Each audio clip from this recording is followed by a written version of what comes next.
এই যে গেঞ্জিটা গায়ে দিছি না, গেঞ্জিটার মধ্যে হঠাৎ করে আগুন লেগে গেছে। কারণ গেঞ্জিটা খুললেও সমস্যা, না খুললেও সমস্যা। ঠিক সেম কন্ডিশনে কিছু কিছু এই সমাজে কিছু মানুষ আছে, ওদের সাথে সম্পর্ক রাখলেও সমস্যা, না রাখলেও আবার সমস্যা। কারণ ওরা রাখলে ভালোর দিক, না রাখলে খারাপ দিক। তো সব কিছু মিলাই আমরা চলতে হবে। এর জন্য বৃষ্টি যখন দেয় তখন আমরা ছাতা নিয়েই বাড়ি, আর রৌদ্র যখন দেয় তখনও আমরা ছাতা নিয়ে বাড়ি, রৌদ্র যদি বেশি লাগে।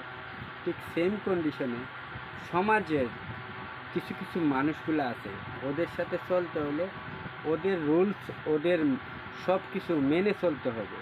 না চললে আপনার নিজের সমস্যা, নিজের মান সম্মানের সমস্যা, পারিবারিক সমস্যা। যদি ভুল হয় ক্ষমা করবেন, ভালো হলে লাইক কমেন্ট শেয়ার করে দেবেন। ওকে।